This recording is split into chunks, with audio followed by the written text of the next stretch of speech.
전기차에 굉장히 집중을 하겠다라는 네네. 것들을 얘기를 하면서 일단은 주가가 조금 강세를 보이기 시작을 했다는 거죠. 저도 뭐 현대차를 한국의 국민으로서 잘 되기를 정말 응원을 하고 있거든요. 네네. 하지만 이제 조금 더 냉정하게 한번 말씀을 좀 드려보도록 하겠습니다. LG 에너지 솔루션의 중장기적인 관점에 대해서는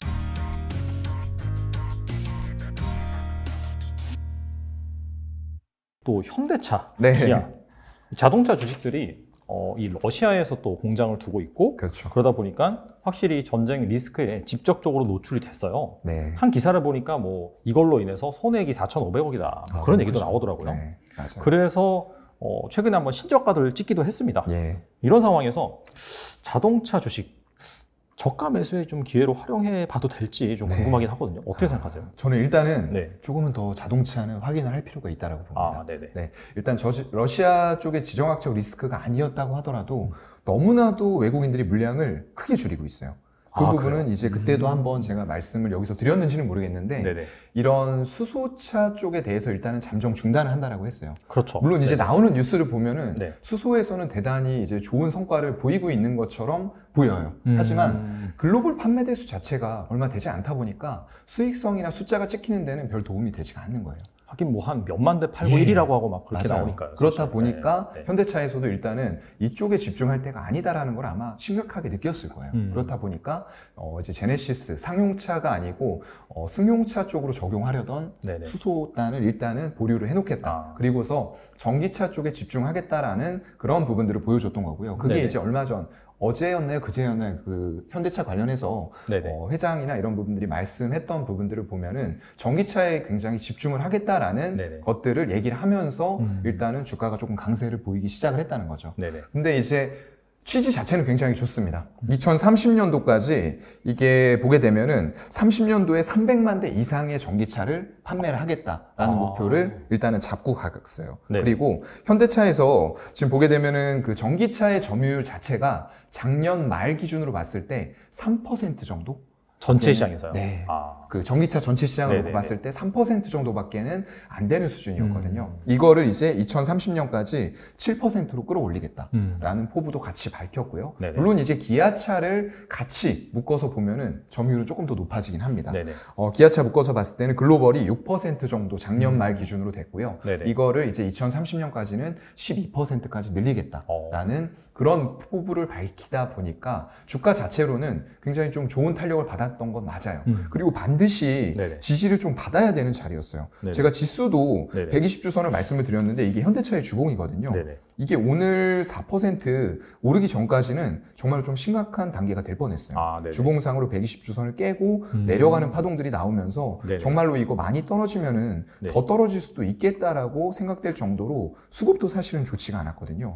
보시게 되면은 뭐 외국인들이 거의 현대차에 대해서 정말 뭐 파산하는 것처럼 팔더라고요. 오늘은 다행히 160억 정도 네네. 매수가 들어왔는데 네네. 전날만 해도 625억을 매도를 했어요. 근데 판 거에 비해서는 그렇게 많이 산 건 아니네요. 예, 그래서 제가 한 번 더 확인이 네네. 필요하겠다라고 말씀을 드린 거고요. 네네. 외국인과 기관들의 양매수가 한 280억 가량 들어오면서 오늘은 네네. 4%대로 강하게 반등을 했거든요. 네. 하지만 이러한 수급이 지속적으로 이어질 수 있을지 이런 것들을 확인을 해야 될 것 같고요. 그거에 대해서 이제 저도 뭐 현대차를 한국의 국민으로서 잘 되기를 정말 응원을 하고 있거든요. 네네. 하지만 이제 조금 더 냉정하게 한번 말씀을 좀 드려보도록 하겠습니다. 네네. 그런 관점에서는 일단 이 앞서 나가는 업체들이 기존에 있잖아요. 테슬라 네네. 같은 쪽들이 정말 주도적으로 앞서 나가고 있고 그 뒷단에는 내연기관차 공룡들이 전부 다 지금 전환을 해서 또 생산을 하고 있거나 라인들이 양산이 이제 준비를 하고 있는 그런 네네. 단계예요.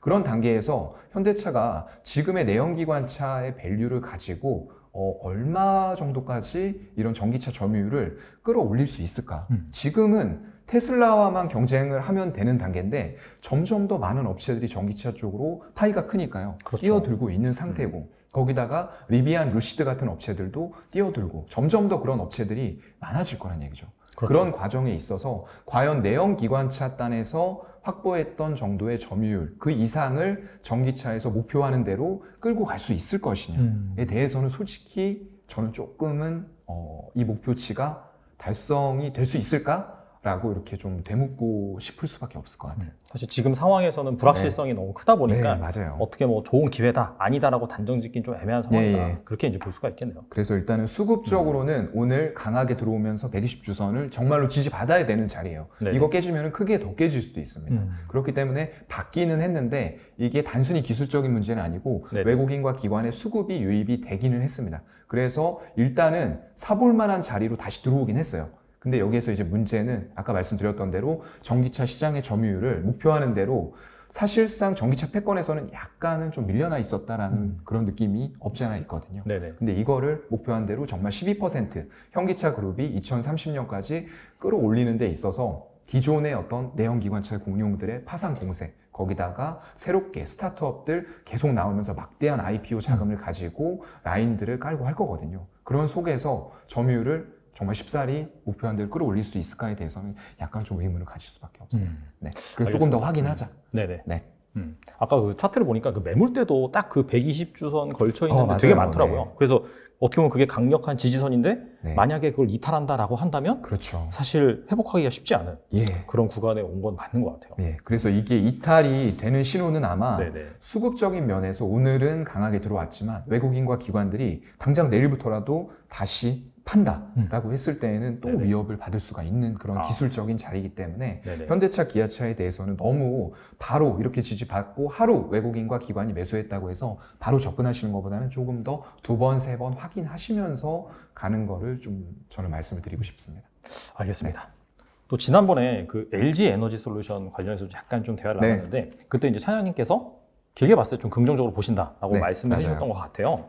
근데 이제 상장하고 나서 또 수급 이벤트가 첫 번째로 이제 MSCI 편입 지수 네. 그게 끝나고 그 다음에 바로 우크라이나 러시아 이슈 터지고 그 다음에 이제 글로벌리 봤을 때 그 경쟁사라고 볼 수 있는 CATL 거기도 좀 많이 조정을 받았거든요. 그렇죠. 그러면서 약간 함께 조정이 좀 나온 것 같아요. 네. 이런 상황에서 LG 에너지 솔루션 같은 경우에는 향후에 또 뭐 약간 좀 봐야 되는 포인트가 무엇인지 궁금합니다. 네, 일단은 네. 그때 제가 말씀드렸던 저도 이제 영상들을 한번 모니터링을 하거든요. 네네. 근데 말씀드렸을 때 이게 좀 여러분들이 보셔야 될 거는 이 의견 자체가 맞다 틀리다가 아니에요. 저희가 이제 뭐 아니면 도 이렇게 찍어주는 그런 사람들은 아니거든요. 그렇죠. 솔직히. 네네. 이 내용을 가지고 얘기를 할 때 그 의견을 뒷받침하는 논리들이 정당하게 붙어 있는지 어떤 근거를 가지고 얘기를 하는지 그거를 조금 더 저는 보셨으면 좋을 것 같고요. 네네. 그래서 그 당시에 제가 얘기했을 때 관점으로는 사실상 말씀드린 관점에서 벗어나는 논리는 없었던 것 같아요. 네네. 네, 그 당시에 이제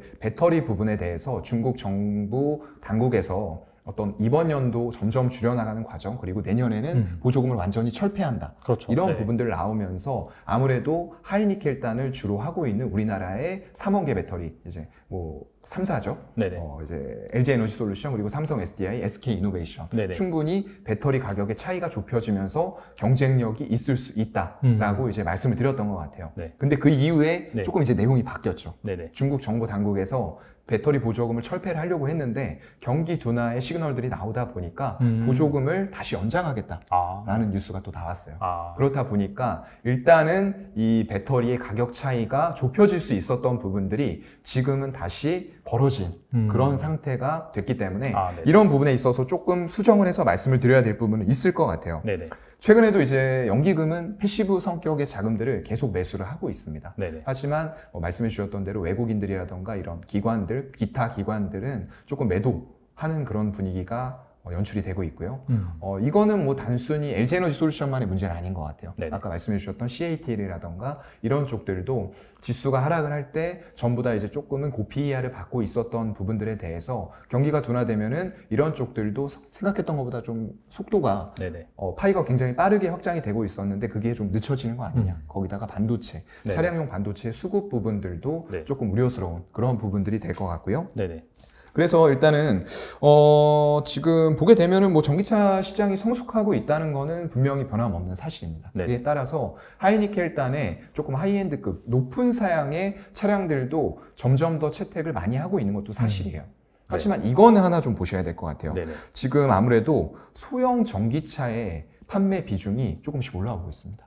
소형 전기차의 네. 판매 비중이요? 네. 아무래도 소형 전기차라고 하면은 네. 이제 거리가 조금 이제 짧은 그런 차량들인데 아무래도 LFP 배터리들이 많이 좀 들어가겠죠. 가격이 네네. 좀 싸고 네네. 안전성이 있고 이런 부분들이 있는데 에너지 밀도 자체가 조금 하이니켈에 비해서 낮다 보니까 그런 부분에 있어서 효율성은 조금 떨어지지만 어쨌건 배터리 가격이 싸다 보니까 차량 가격 자체, 판매가 자체를 낮출 수가 있다는 거예요. 네네. 근데 이런 부분에 있어서도 네.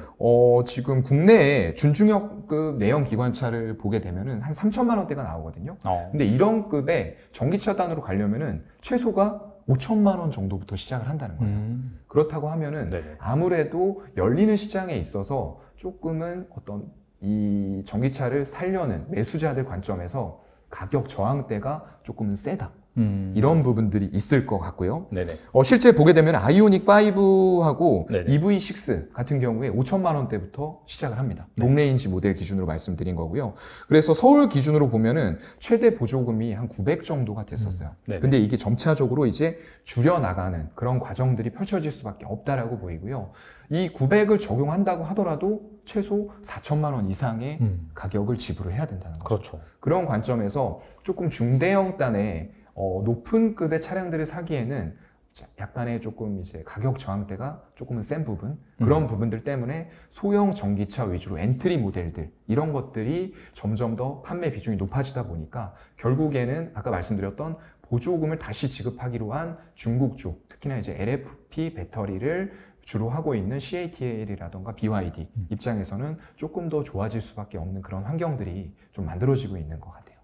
알겠습니다. 네. 확실히 좀 보조금 지급 관점에서 네. 그 예전에 말씀하셨던 그런 부분에 있어서 우리나라 업체들이 상대적으로 좀 경쟁력이 가격 경쟁력이 약간 좀 다운된 그런 부분이 있다. 네. 그거는 이제 조금 단기적인 그쵸. 관점에서는 네네. 이제 좀 그렇게 말씀을 드렸던 거고요. 네. 일단 뭐 20년부터 봤을 때에도 유럽 내에 소형 전기차 판매가 굉장히 좀 증가를 하고 있거든요. 네네. 그래서 지금 미국 쪽까지는 진출이 조금 어려울 거예요, 중국이. 아무래도 미중 무역 그쵸. 전쟁의 네네. 상태가 있다 보니까 네네. 뭐 CATL이 가서 미국에 공장을 짓는다던가 이런 거 얘기했을 때 미국에서 아마 허락을 안 해줄 가능성이 굉장히 높다라고 보이고요. 하지만 중국 자국 내에서 유럽까지는 이미 교두보를 놨거든요. 그런 쪽들에서 유럽의 전기차, 소형 전기차 판매 추세가 증가한다고 하면 당연히 LFP 배터리를 주로 하고 있는 중국의 로컬 업체들은 수혜를 조금 더 받을 수 있는 환경들이 단기적으로 펼쳐질 거라고 보이고요. 하지만 이거를 또 생각을 하셔야 될 것 같아요. 중장기적인 관점에서는 여전히 LG에너지 솔루션 저는 메리트가 있다라고 보고요.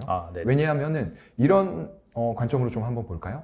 예전에 우리가 국민차라고 하면은 어떤 게 이제 조금 한 10년 전? 뭐 5년 전 이렇게 봤을 때는 어떤 게 국민차였죠? 제가 딱 생각나는 거 소나타 이런 거. 그쵸, 소나타였죠. 하지만 이제 조금씩 GDP라던가 국내에 어떤 GDP 이런 부분들이 올라가면서 지금은 국민차가 이제 어느 급이 됐죠? 그랜저 정도. 맞아요.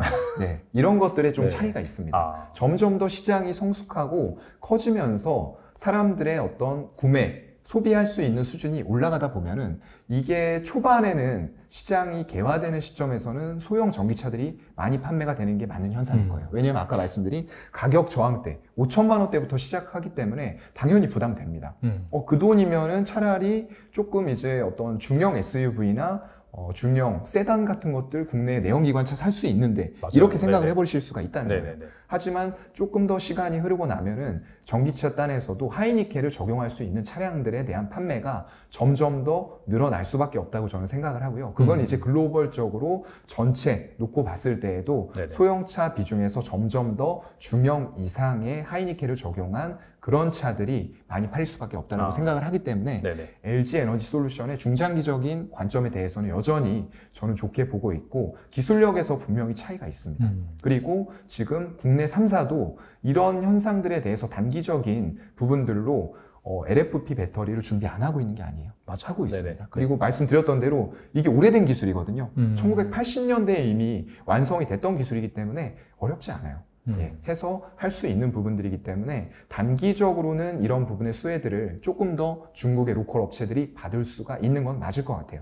하지만 중장기적으로 우리가 지금 보급률 한 7%, 글로벌 보급률 7%밖에 안 되는 전기차 시장의 향후에 계속적인 성장을 놓고 봤을 때에는 분명히 한국 배터리 3사의 하이니켈 경쟁력 있다라고 한 번 더 말씀드리겠습니다.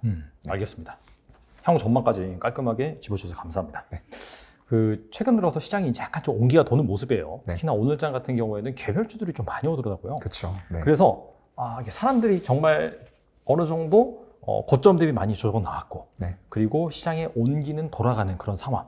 가장 주식을 좀 사고 싶어하는 네. 그런 상황인 것 같은데, 맞아요. 이런 상황에서 오히려 약간 좀 네. 조심해야 될 만한 그런 주식이 있다면 뭐가 있을까요? 아무래도 네. 러시아 관련해서 그동안에 이제 시장이 안 좋을 때 약간 테마 성격으로 형성된 것들이 많이 있잖아요. 에너지 관련주, 맞아요. 전쟁 관련주. 네네. 제가 봤을 때는 네. 단기적으로는 조선주 이쪽도 네네. 수급 어떤 수주나 이런 것들이 굉장히 좋아요. 계속적으로 맞아요. 수주 네네. 나오고 있지만 네네. 단기적으로는 조금 부담될 정도로 분명히 어떤 지정학적 리스크의 테마주 성격으로 올라온 것도 있다라고 봅니다. 그래서 그런 것들에 대해서 지금 당장 신규로 들어가실 분들은 조금 기다리시라라고 말씀을 이제 드렸고요. 네네. 마찬가지예요. 이런 에너지 관련주, LPG나 도시가스 그런 데 관련된 종목들 너무 단기간에 급등을 많이 했습니다. 이런 것들이 아까 말씀드렸던 대로 제가 생각하는 관점으로는 이 전쟁의 리스크는 조금 이제 단기적으로 소멸할 때가 돼가고 있는 것 같거든요. 그렇다고 하면은 이런 부분들이 안정을 분명히 찾아가는 과정들에 있어서 단기적으로 정말 70도 이상의 각도로 올라갔던 종목들은 조금 제자리를 찾는 과정들이 있지 않을까라고 생각을 하거든요. 네네. 그렇기 때문에 정말 트레이딩에 능통해서 나 한 뭐 1, 2%, 3, 4% 먹고 빠질 수 있어 라고 하시는 분들은 해도 무방할 것 같은데 대부분은 그렇지가 않잖아요. 예, 그렇다고 하면은 네네. 지금처럼 지수가 지지받고 조금씩 시장이 매크로적으로 안정돼가는 상태에서는 오히려 성장이 조금 담보되어 있고 성장할 수 있는 기업들에 네네. 조금 더 관심을 기울이는 게 맞지 않을까라고 생각을 하고요. 테마적으로 올라왔던 에너지 관련주, 전쟁 관련주 이런 부분들에 대해서는 상당히 좀 매매에 주의를 기울여야 되는 구간이라고 말씀을 드리고 싶습니다. 네네. 네. 뭐 무슨 석유, 무슨 에너지 네, 이런 맞아요. 엄청 올랐어요. 제가 네. 단기간에. 차트 보면 정말 무섭죠. 네. 물론 더 갈 수도 네. 있지만, 네네. 네네. 전쟁 리스크가 이제 끝나고 나면은 어느 정도 이런 것들은 조금 제자리 찾아가는 과정들, 그리고 급락이 분명히 있을 수밖에 없는 종목이라고 생각이 되고요. 네네. 유가는 아마 지금 그때 이제 말씀드렸던 대로 100불은 당연히 간다라고 봤었고, 네네. 뭐 150불 얘기도 외국계 이제 투자사에서는 나오고 있는 그런 얘기거든요. 네네. 근데 단기적으로 올라갈 수는 있을 것 같아요. 근데 이제 그게 정말 그 정도 수준에서 꾸준하게 유지가 될 수 있느냐, 그런 부분에 대해서는 저는 조금은 의심스러운 눈초리로 바라볼 수밖에 없고요. 그렇다고 해도 상당히 높은 부분에 유가가 형성이 될 수밖에 없는 거는 네네. 이제 지정학적인 리스크보다는 어떤 코로나 이후에 급증하고 있는 수요, 이런 부분들의 관점으로 좀 보는 게 맞지 않을까 싶습니다. 알겠습니다. 확실히 시장이 좀 어려웠을 때 네. 그때 이제 테마주들이 활기를 치는데 네. 안정이 된다라고 한다면 또 누가 그랬나 듯이 순식간에 빠지거든요. 맞아요. 그래서 그런 주식들 좀 조심하실 필요가 있는 것 같습니다. 끝으로 또 이게 시청하시는 시청자분들을 위해서 네. 조언 한 말씀만 부탁드립니다. 네. 일단 뭐 지난번에 제가 이제 1차 때 찍었던 부분에 있어서 저도 뭐 확실히 알고 말씀을 드리는 건 아니에요. 하지만 그런 부분들을 말씀을 드릴 때 나름대로의 근거를 가지고 뒷받침을 할 만한 의견들을 같이 덧붙여서 이제 말씀을 드리는 거거든요. 네네. 그래서 아까도 한번 말씀드렸지만 맞다, 틀리다 이런 것들을 중요하게 좀 보시지 마시고요. 저뿐만 아니라 다른 방송, 다른 의견을 들으실 때에도 항상 의심을 하는 그런 관점으로 보시고 다양한 의견들을 접수를 해보세요. 그리고 그런 상황에서 이 사람들이 어떤 확실한 근거나 논리들을 가지고 얘기를 하는지 이런 부분들도 같이 좀 보시면 좋을 것 같고요. 그래서 우리나라 시장은 아까도 말씀드렸던 대로 조금은 안정되어 가고 있는 모습들, 바닥을 120주선의 기술적인 관점으로 잡아가고 있는 모습들이 계속 나오고 있거든요. 그렇기 때문에 안정은 되었지만 그래도 조금 더 성향의 차이일 것 같아요. 나는 조금 더 이제 일찍 들어가서 이제 급등하기 전에 미리미리 좀 잡아놓고 싶다라고 하시는 분들은 지금부터 좀 매수해도 괜찮지 않을까라고 생각을 하고요. 네네. 아니야, 나는 조금 더 안정적인 성향이고 이게 미국과 어떤 러시아 아직까지 관계 좀 제대로 끝나지 않은 것 같아. 지정학적인 리스크가 한 번 더 불거질 수도 있겠다라고 생각하시는 분들은 한 번, 두 번, 세 번 정도 좀 참으시면서 확실하게 외국인과 기관들이 연속적으로 매수를 우리나라 시장에 대해서 해나가는 모습들이 확인이 될 때 한 무릎 정도에서 들어가는 전략도 괜찮지 않을까 싶습니다. 알겠습니다. 네. 확인을 하고 네. 접근을 하셔라. 네. 그런 말씀이 좀 기억에 남고요. 그리고 이제 누누이 말씀하신 부분이 맞췄다 틀렸다 그런 부분보다는 논리를 봐라. 네. 가정 이런 부분에 따라서 얼마든지 결과가 달라질 수 있는 그런 부분이 있으니까 대부분 이제 뭘 사야 되지? 그 결론만 보시는 맞아요. 분들이 많긴 네네. 한데 그거보다 정말 중요한 거는 그 과정입니다. 그렇죠. 그래서 그 부분은 꼭 확인을 하시고 네. 또 다음에 한번 모셔가지고 또 오늘 나눴던 그런 얘기를 팔로우업 한번 진행해 보도록 하겠습니다. 지금까지 교보증권의 사영관 차장님 나와주셔서 감사합니다. 네, 고맙습니다.